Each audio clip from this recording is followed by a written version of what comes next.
quand il s'est arrivé, on avait tout plein de monde qui parlait au gallo dans ma rue. Bah oui. Puis pas mal de monde qui parlait breton aussi, parce que il y avait pas mal forcément de pas mal de Finistériens. On les reconnaît tout de suite puisqu'ils font la gueule. Les Finistériens. Ils ont pas le sourire facile. La vie est dure, quoi. Oui, Là-bas, c'est c'est ça. ça, en fait. Yannick, on est à Clé-Guérec parce que ce soir, tu joues ton spectacle Ma langue maternelle va mourir et j'ai du mal à vous parler d'amour. Ta langue maternelle à toi, c'est le poitevin-saintongeais. Est-ce que tu peux nous raconter un peu ton histoire avec cette langue et peut-être la première fois que tu t'es rendu compte que tu parlais une autre langue que le français?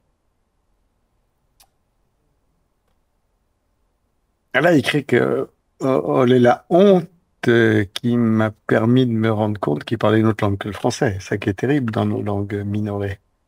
Et en arrivant au collège finalement, parce qu'avant, il n'y avait pas eu d'expérience traumatisante dans la mesure où, dans la Goro Edmond, dans la tribu familiale paysanne, là où il y avait 3 générations, et tout le monde parlait de même. Parce que chez nous, il y a une âme d'âge. Tu sais, on dépendait pour les paysans, enfin, je sais pas comment ça se passait chez vous, mais nous, il se trouve que dans le petit coin, on avait au moins 4-5 fermes où tout le monde parlait la langue. Donc, et moi, dans ma famille, on parlait de même. Euh, et vraiment, en arrivant, parce que je sens comme là d'ailleurs, fils de paysan voulait dire école privée, Ok. école libre, Mm, libre, comme on disait. Hein. Et donc, il y avait les bourgeois et vraiment les gens de la terre. Quoi. Et donc, tout de suite, on était vraiment les ploucs. Donc ça a été... Et puis, très rapidement, malgré tout, tu vois, ça c'est le sixième, et dès l'âge de 15 ans, il me s'est retrouvé dans une association d'éducation populaire. Et moi, je suis vraiment un pur produit d'éducation populaire, qui était une section de l'Amicale laïque. Donc, il a fallu ma faille de la paroisse qui passe à l'Amicale laïque à l'âge de 15 ans. On a été mon crossover.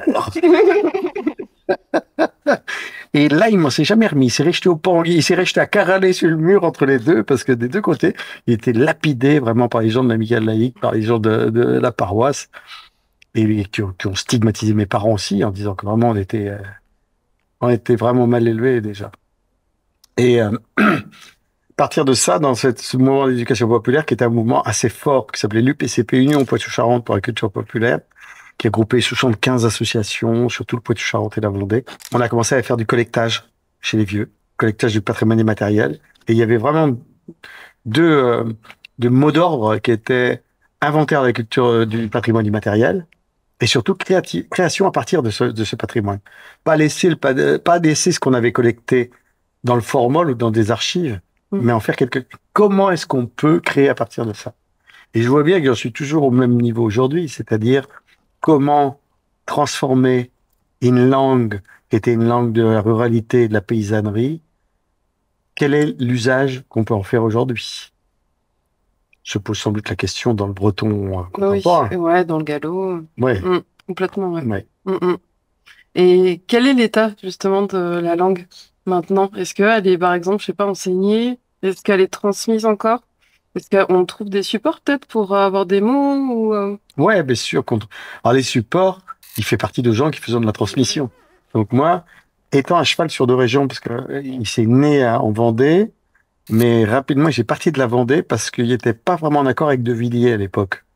Donc il était réfugié politique en Deux-Sèvres. À côté, et à Pougny-Hérisson, un petit bled de 300 habitants, il a commencé à faire pas mal de trucs.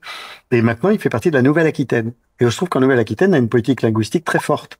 Parce qu'il y a dessus présence du basque, de l'occitan et du poitevin-saintongeais. Donc, il y a une politique linguistique, donc il y a un peu de moyens. Par exemple, donc, moi, il participe depuis 5 ans à un programme sur France 3 Mm. Nouvelle-Aquitaine avec des petits films d'animation assez bien qui sont des sur. petits extraits? Tu les connais, ouais. Oui. Tête collée, et puis Goule d'amour maintenant là, on est parti des d'images, des portraits, les premiers portraits connus. On pense que l'invention du portrait est née dans cette grotte du sud de Poitiers qui s'appelle la grotte de Lussac-les-Châteaux. Et, euh, et donc, on est parti de ça pour partir de faire comme si on commençait l'histoire par ces femmes qui ont peint dans les grottes de Lussac-les-Châteaux. Ok. Et elle est transmise encore, du coup, cette langue, je Alors, sais pas, dans les familles ou... alors, si on était pessimiste, on pourrait dire, oh, bon, non, de là, on va être la fin. Euh, Parce que ma génération est sans doute la dernière génération de gens dont c'est la langue maternelle. Euh, mais quand il va dans le territoire, il me rend compte à quel point on a encore un niveau de langue, c'est ce qu'on appelle les locuteurs passifs. Oui, Tu sais, tous ces gens qui connaissent la langue mais la parlent pas oui, oui, ils pour se des rendent raisons pas diverses. compte aussi. Ils se rendent des fois même Ouais, pas ouais. compte. Et ils sont porteurs d'un patrimoine linguistique, mais dont ils parlent pas. Donc on voit bien qu'il y a une transmission de type passif comme ça. Mais la transmission de langue en tant que langue, elle n'existe pas à nouveau du point de vue institutionnel Mhm. sur notre territoire, parce qu'en Vendée, par exemple, il n'y a jamais eu de politique linguistique. Et dans cette nouvelle partie, dans Nouvelle-Aquitaine, en Poitou-Charentes, non, non plus. C'était vraiment, il y a eu une option au bac à un moment donné, Ah ouais, d'accord. un peu comme pour le galop. Mhm. Mais on n'est pas au niveau des galops, par exemple, au niveau des outils. Parce Mhm. que au niveau des outils de pédagogie en galop, Ah oui, il y en a plein. ils ont vraiment Mhm. vachement avancé. Mhm. Ouais, complètement. Donc, au la dose André, à voir que, alors, et marrant, parce que la musique s'est énormément transmise, Poitou, par exemple. Il y a des écoles, il y a vraiment tout un mouvement de nouveaux groupes de folk, puisqu'en plus, il y a une formation un peu pointue à Poitiers, au pôle Aliénor, avec des musiques, beaucoup de groupes d'Occitanie qui viennent se former à Poitiers. Donc, il y a quelque chose d'assez fort qui vient de là. Mais au niveau de la langue, on a raté le coche. Nous, on a raté le coche. Ok. C'est-à-dire que tout le mouvement militant, euh, on a moins l'esprit guerrier qu'en Bretagne. Mais tu sais, les premiers militants de chez nous en Poitou, quand l'avion, une asso des langues d'oil, des PLO, Défense et Promotion des langues d'oil, et ce qui est très, très particulier d'ailleurs, parce que pourquoi est-ce que dans l'oil, il y a plein de langues différentes, alors que dans la zone occitane, il y aurait soi-disant qu'une langue? Mhm. C'est assez Ouais. étonnant, ça, tu vois? Hein. Donc ça, en sociolinguistique, c'est très intéressant. Avec Philippe Blanchet, là, de Rennes, on en parle de ça et c'est très intéressant. Mais quand on allait voir le ministère, il nous disait, mais faites péter des relais. Donc il disait quoi? Juste, il prenait quasiment l'action violente pour avoir des Mhm. résultats de l'État. On peut dire qu'avec un État violent, des fois, il faut avoir des réponses violentes. Rien dit. Je peux pas dire. T'as rien dit. Non, mais quand on voit encore le niveau de réponse, moi, tu vois, quand la loi Molac, il y a eu le recours au Conseil constitutionnel, Mhm. il se trouve que j'ai rencontré Paul Molac il n'y a pas très longtemps, là, qui lui parle le gallo et le breton. Oui, je sais. Les deux, hein. J'ai vu. Ouais. Et Quel homme. il y a encore des vrais hommes en Bretagne. Ah bah oui, encore. Si, c'est très important, ça. Et, donc, quand il y a eu le recours au Conseil constitutionnel, il a été porté par cette femme qui a été ministre et qui elle est plus dans le nouveau qui était porte-parole du gouvernement Macron. Et je mange avec elle ce jour-là. Et je suis en face. Et je dis, mais pourquoi vous avez fait ce recours au Conseil sur des points juste de financement? Et elle dit, mais c'était pour finir avec cette loi. Et je dis, pourquoi? Parce qu'il n'y a qu'une langue dans la République. Bah oui, c'est ça le truc. Ouais. Mm. Et donc, la France des députés vote une loi, mais les Jacobins Bah oui.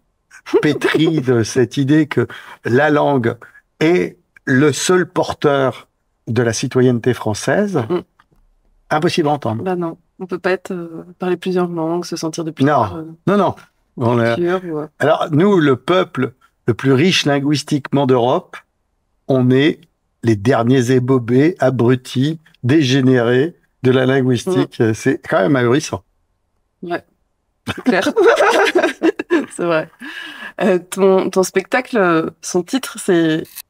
Enfin, il est assez violent. Ma langue maternelle va mourir. Enfin, je trouve que c'est assez... Hmm. Ça interpelle vachement. Est-ce que tu peux nous parler de ce choix et puis peut-être un petit peu aussi de comment ce spectacle est né, quoi. Parce que j'étais dans une réflexion à la fois euh, politique et intime, à ce moment-là de ma vie, c'est un moment où je m'étais battu euh, pour être conventionné, pour accéder aux grosses salles de spectacle, aux scènes nationales, etc. Puis j'étais dans ce système depuis une vingtaine d'années. Je commençais à en avoir ras le cul parce que je me disais, mais je suis une excuse pour ces scènes nationales qui disaient, oui, Jola, on le programme. Oui, mais c'est pas vraiment un conteur ou c'est pas vraiment de, toi. Il y avait toujours des bonnes excuses. On pouvait pas m'accepter pour ce que je portais. C'est-à-dire que mes deux piliers, moi, ça a toujours été ma langue et le conte. C'est-à-dire deux choses totalement ringards. Quand tu commences comme conteur patoisant dans un pays comme la France, j'imagine bien que tu peux avoir il n'y a pas de solution pour s'en tirer, normalement. Et j'en avais ras-le-bol. Et je me posais, tu vois, j'en avais ras-le-bol d'être obligé de me justifier d'utiliser ma langue. Donc je me suis dit, je vais faire un spectacle sur mon outil, sur ça. Parce que souvent, quand tu parles de pas toujours vous, ça c'est l'histoire du passé, ou le truc, les gens ne se rendent pas du tout compte à quel point la langue est un élément constitutif de notre identité profonde et de notre rapport au monde et de rapport de domination. Celui qui maîtrise la langue maîtrise forcément celui qui domine la langue qu'il a imposée au peuple, forcément qu'il a une emprise sur ce peuple. Et l'anglais aujourd'hui qui veut s'imposer, bien sûr et l'emprise économique de la langue anglaise vient aussi de la puissance de la langue, bien sûr. Donc moi, je voulais faire ça et il se trouve que dans mon intimité, je me disais, mais qu'est-ce qui est aussi à brandigoler dans mon histoire pour que je sois aussi mal foutu sur la langue. Donc je me posais aussi la question du rapport de ma langue avec la construction de mon intime. Euh, et juste de cette phrase, je disais, moi, il dirait, il t'aime en français. Sauf qu'en français, il dit, je t'aime. Depuis que j'ai dit je t'aime à une femme, j'ai jamais cru parce que pour moi, ça venait pas des tripes. Alors que item, c'est pourtant une variable. Tu peux me dire, c'est pas grand-chose de différence. Sauf que, à l'intérieur de moi, ça provoque quelque chose c'est une déflagration qui est pas du tout de même nature. Mmh. Tu l'as entendu aussi, quoi. Oui. Certainement dans cette langue. Ouais. C'est pour ça. Ouais.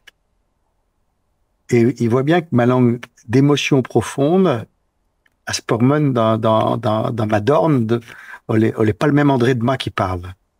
N'a quelque chose de plus, quand il parle en français, et ma langue de cerveau est beaucoup plus, il arrive presque à être arrogant en français. Il porte cette arrogance du français. Et ma langue d'intellect, et ma langue de pensée, le français. Mais si il la matine pas avec un peu de ma langue à ma, on peut devenir insupportable. Et pour ça que dans mes spectacles, il y a tout le temps mis un peu de ma langue, pour que ouais, un petit peu, Pour équilibrer. ouais, pour équilibrer. Mais il y a besoin de penser en français. Il adore le français.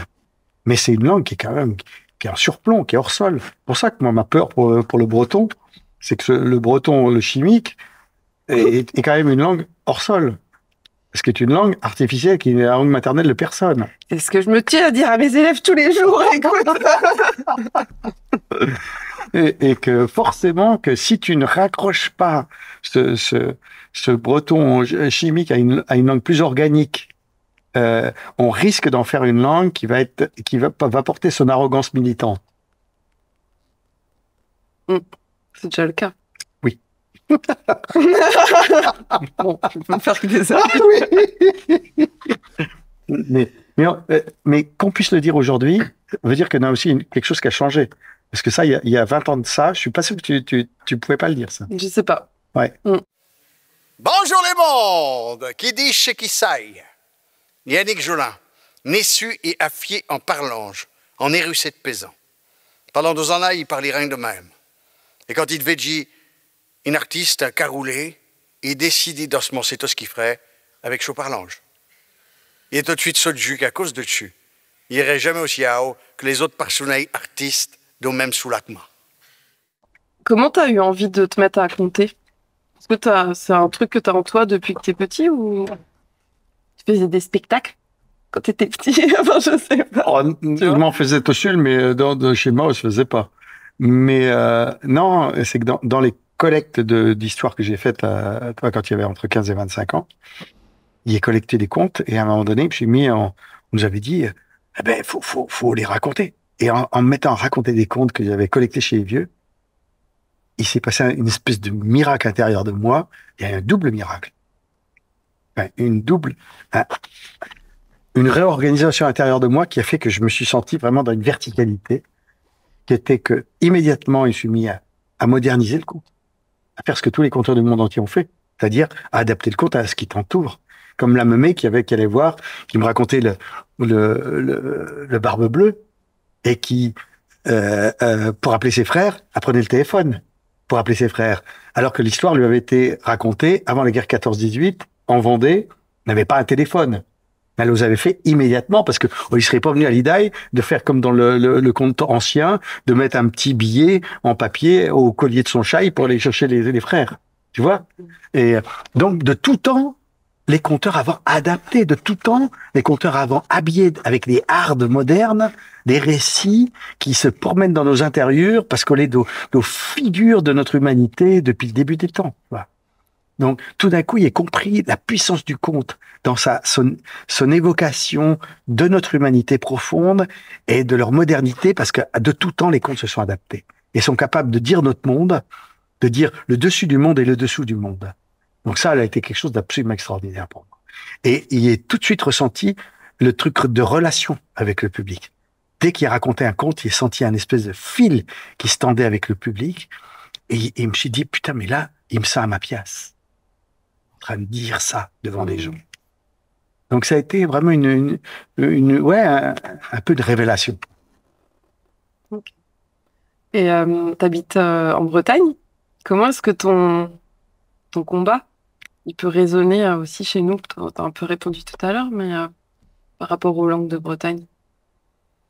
Mais forcément, quand tu arrives en Bretagne, puis moi en plus, quand tu étais un jeune artiste, on n'allait jamais en Bretagne. C'est très protectionniste. On tournait pas il y avait plein de lieux en Bretagne où on était fascinés. Il y avait des artistes bretons qui vivaient que sur la Bretagne. Parce qu'il y avait plein de lieux de musique, ça jouait partout. Mais nous, on n'y avait pas accès. Et donc, toi, je me disais, mais pour avoir sa légitimité en Bretagne, moi, il me rappelle un de mes premiers faits d'armes avec des Bretons. C'était avec Gouers, le groupe Gouers. Tu vois. Les années où ils étaient d'une arrogance. Les deux frères, Sohig, chanteur de Gouers, avec sa casquette qui a fait la Braise Academy, là, où il s'appelle Éric Marchand. Et puis les deux frères Mollard, tu vois. Et je présentais le Midem à Cannes. Chic. Et il y avait, dans le cadre du Midem classique, il y avait un Midem musique trad. Et moi, je présentais ça. Et donc, j'avais décidé de le présenter en anglais et dans ma langue, en disant, j'avais dit d'entrée que le français, c'était fini, terminé. Donc, autant penser à l'avenir, aux langues régionales et à l'anglais. Un peu provoque. Et il y avait plein d'autres groupes de France, Perlapin, Folk, enfin d'autres groupes assez sympas. Les seuls qui étaient vraiment les têtes de cons, c'était les Bretons. Et je me disais, putain, les mecs, il y avait pas qui décrochait un sourire, un mot, rien, c'était vraiment... Donc quand je suis arrivé en Bretagne, j'en menais pas large. Tu m'étonnes. Et mais en même temps, comme ma compagnie était toujours basée à Pouilly-Lisson, mon travail se faisait un peu partout en France, donc y ai joué un peu en Bretagne, petit à petit, doucement. Et il me suis aperçu quand même que petit à petit, en particulier avec ce spectacle-là, il y avait joué pas mal dans les Côtes d'Armor, parce qu'on avait un festival de contes, il y a une période, il y avait des choses comme ça. J'ai joué au Quartz à Brest il y a quelques années aussi. Donc, il est joué, relativement souvent, dans une carrière aussi longue, de toute façon, tu joues forcément. Mais là, ce spectacle-là, ma langue maternelle, tout doucement. On est vraiment tout doucement. D'abord, le côté galop, il est senti qu'on touchait vraiment de choses très fortes. Parce que j'étais du même bord que moi. Et puis, petit à petit, il commence à faire entrer dans le Trégor, etc. Et sentir que même du côté bretonnant, on pouvait être entendu parce que moi, ce qui m'a fasciné en faisant ce spectacle, c'est qu'en allant chez les Basques, où tu te dis quelle puissance ils ont eu pour la défense, eh ben il y a encore cette honte vécue, cette idée qui parle encore. Eux ils disent pas le patois, mais même en Bretagne, j'ai vu des gens dire qu'ils parlaient patois, alors qu'ils étaient bretons. Ouais. Donc, ça veut dire que, et quand, tu vois, Philippe Blanchet, là, avec qui j'étais il y a 2 jours, le mec de sociolinguistique, là, dit que dans les indications, parce que le pire de l'écrabouillage, l'écraboutissage de nos langues, c'est fait entre 1880, entre le début de l'école, Troisième République, et l'après-guerre, quoi, 14-18. Et là, la violence de ça. Il y avait des indications recteurs pour qu'on puisse dire aux gamins que vous voyez bien que c'est la différence qu'il y a de langues dans les différentes paroisses fait que ce ne sont pas des langues. Et les gens ont fini par écouter ça. Ah oui, à y croire. Ouais. Et à y croire. Et Blanchet me citait un truc où il disait un mec, il était dans son coin de Penmar, là, et il y avait des mecs de Brest qui disaient ah oui, non, mais on parle pas. Alors que les mecs avaient le même accent, ils disaient les mêmes choses, mais ils étaient persuadés eux-mêmes, à force d'avoir entendu ce récit, que c'était pas la même langue. Ouais. On peut pas se comprendre. Il y avait le symbole aussi par chez toi. Bien sûr. Ouais. Ouais. On l'appelait, on l'appelait la vache ou le Oui, cygne. Enfin, il y avait plein de mots. Ouais. Tu vois. Mais l'idée de dénoncer le dernier de la journée pour que l'emporte sa chélie, tu vois. Ils sont humiliés, quoi. Ouais. Ouais. Puis d'ailleurs, à l'université de Rennes, là, il y a une fille qui a fait une thèse là-dessus Oui, sur le Rosanne symbole. Milling. Ouais. Ouais. Ouais. Je l'ai pas lu encore, moi. Ça n'a pas été édité, hein? Si, elle a fait un livre, là. Ouais. Ouais. Et ça a été le cas aussi dans les colonies, un peu partout. Ouais, enfin, tu vois, ouais. Et en Italie un peu aussi. Ah ouais. Ouais. Mais beaucoup moins. Parce qu'en Italie, ils ont quand même une tolérance et une acceptation. Et donc, nous, on a réduit notre amplitude à entendre la différence linguistique. Avant, tout le monde, justement, parce que tu savais très bien que les gens parlaient pas tout à fait la même langue à Porto. Donc, tu avais une oreille qui était ouverte. Nous, aujourd'hui, même un Québécois qui parle, tu es obligé de mettre un sous-titre. C'est ahurissant. C'est ahurissant. Ouais, on est devenus des tarés de la langue. Et c'est quoi tes mots préférés en Poitevin? Ah non, non, il y a 5. 5. Alors, non. Un qui aime tout bien, les débornigés. C'est-à-dire quoi? Déborniger veut dire se lever le matin. Parce que ça vient du mot niger qui est se noyer. Et déborniger, ça serait comme si on disait sortir de la noyade du sommeil. C'est beau, non? Ouais, c'est très poétique. Ouais. S'effornayer. Quand tu dis ah ben elle est drôle, oh ben le s'effornayant là, des gamins qui sont en train de s'émanciper, sortir de la maison, et ça vient des oiseaux quand ils sortent du nid. La forneuil, c'est le petit bois, et souvent le nid était fait dans le petit bois, justement, les petites ramilles. Donc quand tu sors de ton nid, tu sors du petit bois pour entrer dans le grand monde. Ouais, c'est beau. Aussi. Zir, quelque chose qui me fait zir. Alors ça, on trouve ça en Acadie, au Québec, un peu moins, mais en Acadie beaucoup. Quelque chose qui me fait zir, ça me dégoûte un peu. Il n'y a pas de mot en français pour ça. Quelque chose. Si tu bois tu bois pas dans le verre de quelqu'un d'autre parce que t'es zirou. Oh. Et l'étranger me fait zir. Tu vois. Il y a quelque chose du dégoût de l'autre, mais c'est un dégoût physique. Tu vois. Et pas juste dégoût. C'est là, la ziration, c'est vraiment, c'est plus global. C'est un très beau mot qui n'existe pas, donc on me fait plaisir qu'elle n'existe pas. Benaise, elle a été mis maintenant dans le Larousse, dans le Grand Larousse, mais on veut bien dire qu'il y avait une vision beaucoup plus positive du monde, puisque en français il y avait le malaise, mais il n'y avait pas la benaiserie. Tu vois? Donc, ils sont beaucoup plus complets. Et mon dernier mot sera le neutre, que nous y avons dans le français, dans notre langue, qui n'existe pas en français. Le haut, qui vient directement du hoc latin. Et quand tu dis « yo vu », c'est « je le veux ». En français, tu es obligé d'utiliser le masculin pour dire le neutre. Hein, le roi le veut. Donc, le roi au vu. Hein. Mais parce que si tu dis le roi la veut, ça veut pas du tout dire la même chose. Tu vois bien. Et donc, quand tu mets au féminin, par exemple, voilà. Donc, nous, on a un neutre qui existe et qui existe Mais c'était, je pense que c'était Claude Agege, le linguiste, là, qui avait interpellé un jour Raffarin, qui était poitevin. Il lui dit, mais vous savez, que dans votre langue, vous avez un neutre qui n'existe pas en français. Vous savez.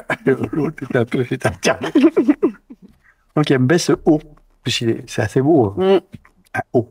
Et pour la petite histoire, ce O, je sais pas si c'est une désinence, je sais pas si c'est comme ça, mais dans la partie franco-provençale, il s'est transformé en Y, en I. On va y dire, on va y faire. Ouais. Et c'est un autre pareil, on va y dire, on va y faire, qu'on trouve en Suisse, qu'on trouve dans toute la zone de Saint-Étienne, tu vois, toute la zone franco-provençale. Super. Voilà. Bah, je suis bambonaise Ah bah, d'avoir posé avec toi. yo vu, yo vu. Yo vu, tu vois, c'est je le veux chez nous, mais c'est pour dire je suis d'accord. Yo vu. Ouais. Ah ben yo vu.